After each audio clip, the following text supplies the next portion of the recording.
Chapter 4.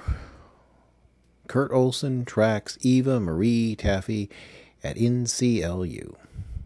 In researching Eva Marie Taffy, Kurt Olson ran into terms like Joseph Puppet and Joseph Slapdog and Joseph Acolyte. It seemed that every article linked to John Joseph. Joseph was using both his wealth and his wits to run a skilled campaign to capture the Mississippi governor's office. Mississippi law stated that a candidate could win the gubernatorial race by winning a majority of votes. However, if only a plurality was captured, the Mississippi legislature would then determine the victor.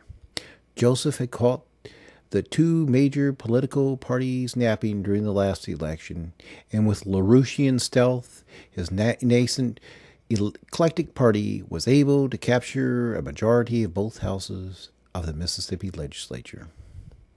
Should next month's election result in a simple plurality, and all polls indicated that it would, the current legislative body would likely vote Eva Marie Taffy into office. At that point, Mississippi would have a governor who would issue blanket pardons to what she called victimless crimes. What's more, she intended to issue periodic pardons, effectively making narcotics, prostitution, and all forms of gambling de facto legal for her term in office. The GOP and the Dems were not going to get caught sleeping twice. Never before had so many national political big shots crisscrossed a state to conduct fundraisers for legislative candidates. Millions were being spent to procure legislative jobs that paid roughly suburban pizza delivery wages. The three-way bloody Kansas vibe was obvious even to the casual observer. John Joseph's eclectic party did not field many national celebrities. No congressmen or senators just yet, but Joseph was known as a feverish competitor, and he was living up to that reputation. A few years back, he had launched the National Civil Liberties Union to compete with the established American Civil Liberties Union. His rationale for founding a competing civil organization was that the ACLU had lost its way. They were a good group that had strayed from its roots. They had abandoned a broad-based embrace of civil liberties to concentrate on the welfare of sanctioned groups. They dumped freedom to promote a leftist agenda, was how John Joseph explained it. The birth of the NCLU was met with a collective yawn. But then Joseph blindsided the ACLU like a sniper in a tree mount, sighting an 8-point buck. He did not recruit bow-tie administrators and tweed coat professors. Joseph did a little research and then pirated the best and brightest fundraising personnel. The gloves were off. The ACLU had published its fundraising events months, sometimes years in advance. Suddenly, the NCLU was conducting its own rain dances the week before each ACLU bash. Chicago, Atlanta, Charlotte, Kansas City, and dozens of other cities all saw the same tactic. They rented the ACLU's mailing list and hit their donors aggressively enough to cause the lessor to sever the relationship. The ACLU cried foul and protested to the internet town criers that the NCLU had violated an unwritten code of genteel non-profit organizations. Privately, the Joseph family laughed at their foolish rivals. Today, the NCLU was holding their semi-annual convention in Vicksburg, Mississippi. They had already held their long-scheduled annual convention in April at Atlantic City, but sensing an opportunity for donations and publicity, the board convened to plan the first-ever semi-annual NCLU convention in Mississippi a month before the state's election.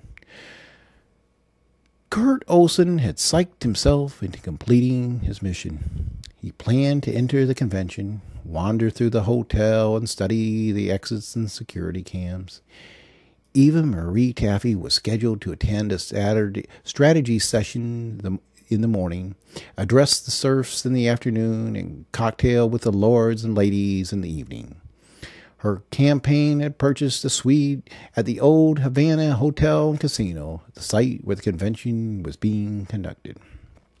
Kurt Olson had planned to stalk Eva Marie Taffy from a safe distance, hoping to catch her alone in a camera blind spot and then kiss her bye-bye. But if that opportunity did not present itself, he might set off a few smoke bombs or perhaps even set a small fire. As the patrons filed out of the Hotel Inferno, Kurt Olson would try to find his target in the confused mob and pay her his final respects. In short, he would improvise. But Kurt Olson would greatly underestimate the size and scope of the semi-annual NCLU convention. There were no parking spots in the old Havana Casino and Convention Center, but a security cop stated that would be rectified within the hour. Kurt Olson drove 1/8 of a mile back to the McDonald's where he purchased lunch just a few minutes ago. He parked the Nugo and entered the building. He urinated in the men's room and then returned to the counter to order a large chocolate shake and a large vanilla shake. Kurt Olson left his weapons in the park Nugo. The balmy October sun felt good on his forearms.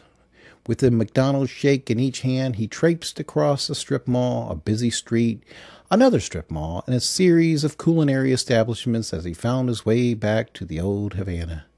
He alternated a sip of chocolate and a sip of vanilla, and he finished his culinary adventure shortly after arriving at his destination. Kurt Olson studied the old Havana. Network TV affiliates, as well as cable and web channels, had their production crews scattered about. Were they all here to see Taffy? Surely not, but if they were, it would make it damn near impossible to catch her alone in an unsecured area. Kurt Olson ambled up to the hotel entrance, milkshake still in tow. The line to enter the auditorium spilled into the lobby all the way to the front door. Kurt Olson spied a tall, bald guy with a laminated badge around his neck, and he caught his attention. The NCLU official handed Kurt Olson a brochure and then proceeded to verbalize the contents of the brochure. The convention and its array of speakers was an event for NCLU members only. However, NCLU was inclusionary in its outreach and offered membership plans that range from $5,000 for a platinum membership to $150 for a student membership. Students could perform organizational service in lieu of cash. The basic membership plan was more than Kurt Olson cared to pay, especially without the likelihood of getting close to his target. Kurt Olson fumed and stomped over to a wall in the crowded lobby. He wanted to sit and consider his next move, but all the lobby furniture was occupied. So he leaned on a wall between a defibrillator and a fire extinguisher, and something immediately caught his eye. It was one of the Central American guys he had seen in Biloxi. It was one of the village people. Yes, it was the guy in Biloxi with the Ole Miss athletic wear. That's what he had on again.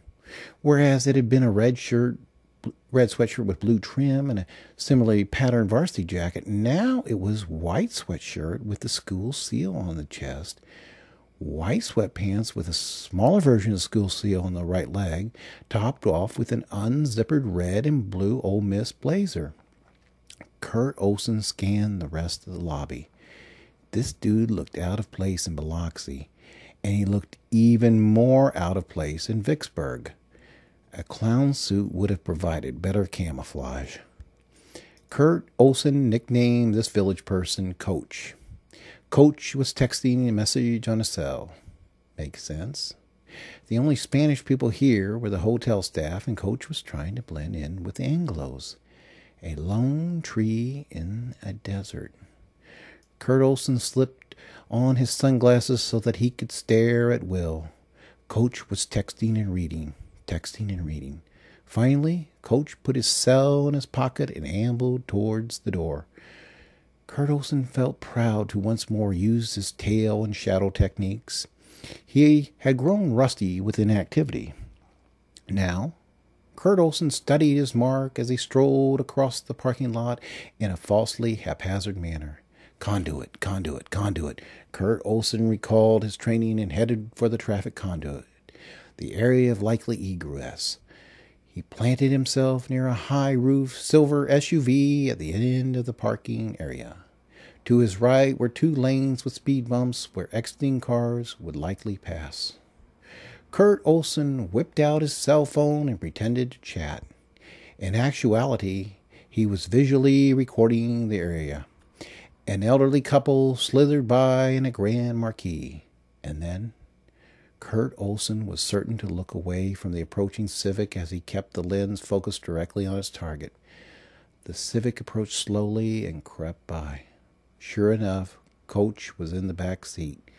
The village person wearing a suit and biloxi was still dressed up, and he was driving the Civic. A construction worker in clean construction clothing rode shotgun.